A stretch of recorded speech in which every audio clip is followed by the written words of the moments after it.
ఆయన ఏం చెప్పిండంటే 11 తారీఖు నాడు ఒక కారు గుర్తు దిక్కు తప్ప వేరే ఏ గుర్తు దిక్కు చూసినా కళ్ళు పోతాయట. తర్వాత నాకైతే తెలియదు.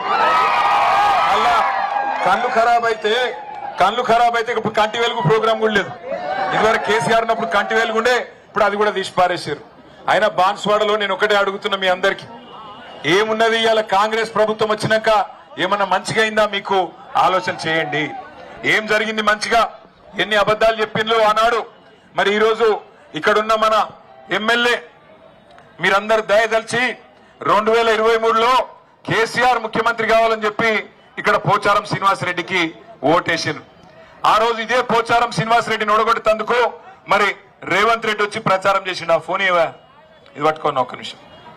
ఆ రోజు ఏమేం మాట్లాడిండంటే, ఇగో ఇక్కడనే ఇదే జాగర, ఇగో రేవంత్ రెడ్డి ఏం చెప్పిండో పోచారం శ్రీనివాసరెడ్డి గురించి మీకు నేను వినిపిస్తా. అరే ఆప్లో ఆ ఖాముష్ బయట అనుకున్నా ఆయన కొడుకులు తలా ఓ దిక్కు. ఇవాళ వాళ్ళ గురించి చెప్పాలంటే ఒక ఆంబోతులు ఎన్నుకుంటే అచ్చోసిన దున్నపోతులు కూడా ఒక ఆంబోతులు 2 దున్నపోతులట. ఊర్లలో మైసమ్మకు దున్నపోతులు నిడిచిపెడతారు. అవి ఎక్కడ పడితే అక్కడ దొంగ సైన్యాల వాడి బాన్స్వాడలో మైసమ్మకి ఇచ్చిన దున్నపోతులాక ఊరి మీద వాడి మేస్తున్నారు. కొంచెమైనా సిగ్గుచేరం ఉందా అని నేను అడుగుతున్నా. ఇవాళ పోచారం శ్రీనివాసరెడ్డి గారు, నేను శాసనసభకు స్పీకర్, 119 మంది ఎమ్మెల్యేలను నియంత్రించాల్సిన బాధ్యత మీ మీద ఉంది. దాన్ని తప్పితే దారిలో పెట్టాల్సిన బాధ్యత మీద ఉంది. 119 సంగతి దేవుడెరుగు. అచ్చోసిన ఆంబోతు లేకుండా నీ 2 కొడుకులను నియంత్రించలేవా? ఇక్కడ ఇసుక దోపిడీ మీదే, కంకర దోపిడీ మీదే. ఎవరు ఇల్లు కట్టాలన్నా ఇటుక మీ దగ్గరనే కొనాలి, కంకర మీ దగ్గరనే కొనాలి, సిమెంట్ మీ దగ్గరనే కొనాలి, కమిషన్లు మీకే ఇవ్వాలి. ఇవాళ ఈ ప్రాంతంలో అభివృద్ధి అంటున్నాడు. అభివృద్ధి కాదయ్యా, నీ కోసం కాంట్రాక్టులు తెచ్చుకొని నువ్వు పనులు చేసుకుంటున్నావు. రోడ్లు వేస్తే నువ్వే వేస్తే, సీసీ రోడ్లు వేస్తే నువ్వే వేస్తే, సైట్ లైన్లు కడితే నీ కాంట్రాక్టే. ఇవాళ ఇన్ని రకాల దుర్మార్గాలకు పాల్పడుతున్న పోచారం శ్రీనివాసరెడ్డిని ఈ బాన్స్వాడ ప్రజలు పొందబెట్టాల్సిన సమయం. పోచారం శ్రీనివాసరెడ్డిని పొందబెట్టాలన్నట. నేను అంటలేను, ఇది నేను చెప్తలేను, కేటీ రామారావు చెప్తలేడు. మీకు ఎవరు చెప్పిరా అంటే, ఇలా ఎవరి సంకలన అయితే పోచారం పోయి కూర్చున్నాడో గదే రేవంత్ రెడ్డి చెప్తాడు. పోచారం శ్రీనివాసరెడ్డి అనే పెద్ద మనిషి ఆంబోతట, ఆయన కొడుకులు 2 దున్నపోతులట. మైసమ్మ కాడ దున్నపోతులను కట్టేసినట్టు మరి 2 దున్నపోతులను ఊరి మీదకి వదిలినావు. కంకరల కాంట్రాక్టు, ఇసుక దోపిడి నీదే అని ఇదే అంబేద్కర్ చౌరస్తాల రేవంత్ రెడ్డి పోచారం శ్రీనివాసరెడ్డిని మరి ఆ రోజు తిట్టిన బూతులు ఇవి. మరొక నిమిషం, పోచారం శ్రీనివాసరెడ్డి అనే గొప్ప పెద్ద మనిషి ఆయనే మాట్లాడిండో ఒక్కసారి మీకు వినిపిస్తా. జన్మలు మరవలేము సార్. ప్రాణం ఉన్నంత వరకు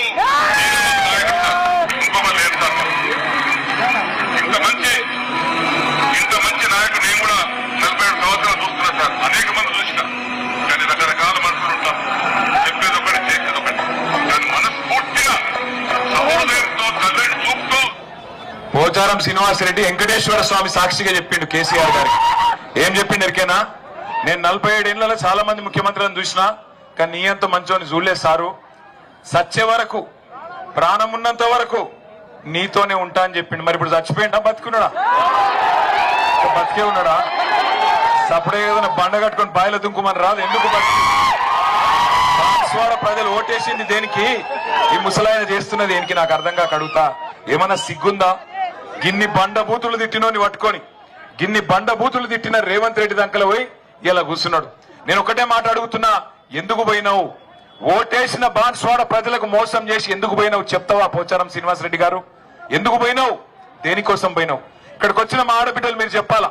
మరి మీకు ఎల్లుండి పోలింగ్ ఉన్నది, ఓటేయాలా మీరు 11 తారీఖు నాడు. నేను అడుగుతున్నా, ఒక్క మాటకు సమాధానం చెప్పాలా మీరు. 4000 పెన్షన్ ఇస్తామన్నారు కాంగ్రెస్ వాళ్ళు, 100 రోజుల్లోనే ఇస్తామన్నారు. వచ్చిందా? వచ్చిందా రాలేదా? చేజు పెట్టురి. వచ్చిందా రాలేదా? లగాయించి చెప్పు, వినబడతలేదు. వచ్చిందా రాలేదా? తులం బంగారం వచ్చిందా? మీ బాన్స్వాడలు అబద్ధాలు చెప్తున్నారు, నాకు తెలుసు. 4000 వచ్చింది, మీరు అన్ని అబద్ధాలు చెప్తారు. వచ్చిందా రాలేదా? నిజంగా ఇప్పుడు 4000 పడలే, మరి గాంధారిలో పడ్డాయి అంటారు. పడలేదా మీకు? తులం బంగారం రాలేదా? నెలకు 2500 పడలేదా? మరి 2500 పడితే ఇప్పటికి ₹1,00,000 రావద్దా మీకు? స్కూటీలు వచ్చినాయా? తులం బంగారం వచ్చిందా? విద్యా భరోసా కార్డులు వచ్చినాయా? 6 గ్యారెంటీలు అన్ని అయిపోయినాయా? రైతులకు రైతు భరోసా పడ్డదా? 15,000 వచ్చినాయా? యూరియా బస్తాలు దొరుకుతున్నాయా? మార్పు బాగుందా? అయినా సిగ్గు లేకుండా చేయి గుర్తు గుద్దుదామా? మనకు సిగ్గు లేదా? ఉందా లేదా? అదన్నా చక్కగా చెప్పురి. ఉన్నదా లేదా?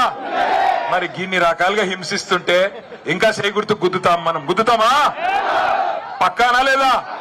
हमारे माइनॉरिटी भाइयों से बहनों से पूछ रहा हूं मैं, आपको भी वादा करे, आपको क्या बोले?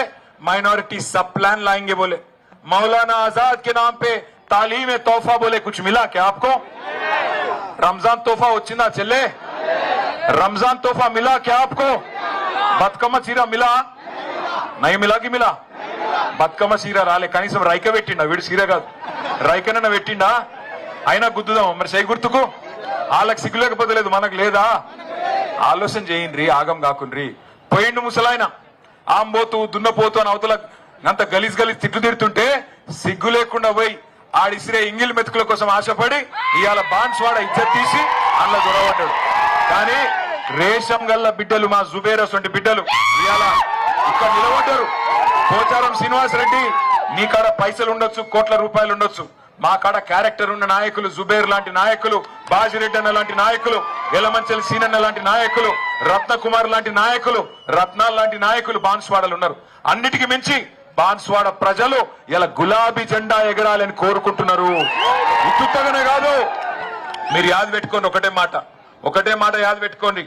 ఒకసారి ఎవడన్నా మనను మోసం చేస్తే, ఆ రోజు 6 గ్యారెంటీలు అన్నారు కదా, 100 రోజుల్లోనే పూర్తి చేస్తామన్నారు కదా, 420 హామీలు ఇచ్చిండ్రు కదా, ఒక్కటన్నా పూర్తయిందా? ఒక్కటైంది, ఫ్రీ బస్సు. ఇక ఫ్రీ బస్సు అందం చెప్పరాదు, మా ఆడపిల్లలు చెప్పాలి. మీరు చేయలేపితే ఇప్పుడు బస్సు ఆగుతుందా ఎక్కడన్నా? ఇదివరకు కేసీఆర్ సార్ ఉన్నప్పుడు మీరు చేయలేపితే బస్సు ఆపుతుండే, ఇప్పుడు బస్సు ఎక్కితే సీట్ దొరుకుతుందా? గౌరవం దొరుకుతుందా మీకు? అది ఫ్రీ బస్ ఎట్లయితుందో నాకైతే తెలియదు. ఆడోళ్ళకు ఫ్రీ అట, ఇంట్లో ఉండే మొగోళ్ళకు డబుల్ టికెట్ అట. అది ఏం ఫ్రీ పాడైంది నాకైతే అర్థమైతే లేదు. అందుకే ఆగం కాకుర్రి. మళ్ళా అరే నీకు దండం పెడతారా, నువ్వు గుట్టకరా, तू छोड़ दे रहे मेरे को, कई को मेरे पीछे पड़ा, गला बैठ गया, कहां से लाए रे इसको? पोचारम भिजाया क्या इसको? పోచారం విజయ శాయద్. ఇగో నేను ఒకటే అంటున్నా, ఇక దొంగలకు సద్దులు కట్టింది చాలు, కాంగ్రెస్ దొంగలు సద్దులు కట్టింది చాలు. ఇలా రేవంత్ రెడ్డి అనే తోడు కాంగ్రెస్ మనిషి కూడా కాదు, యాది పెట్టుకోరు మీరు ఈ మాట అని. వాడు కుల్లా చెప్తుండు, ఓ ఉప్పర్ हमारे बड़े भाई అని చెప్తున్నాడు. ऊपर बड़े भाई అంటే ఇక్కడ छोटे भाई, ऊपर మోడీ यहाँ पे కేడి, ఇద్దరు దొంగలే. కాబట్టి పొరపాటున కూడా మా ముస్లిం అన్నదమ్ములకు కూడా నేను విజ్ఞప్తి చేస్తున్నా, ఈ లుచ్చగల్ల మాటలు నమ్మకుండ్రి, మళ్ళా మోసపోకుండ్రి. ఎందుకంటే మీకు అడ్డమైన మాటలన్నీ చెప్పిండు. మైనారిటీ డిక్లరేషన్ అన్నాడు, 1000 కోట్ల బడ్జెట్, 4000 కోట్ల బడ్జెట్ ఇస్తా అన్నాడు. కేసీఆర్ గారు ఉన్నప్పుడు जब केसीआर साहब थे यहाँ पे हुकूमत चला रहे थे और वजीर आला थे, आपको याद होना चाहिए, इमाम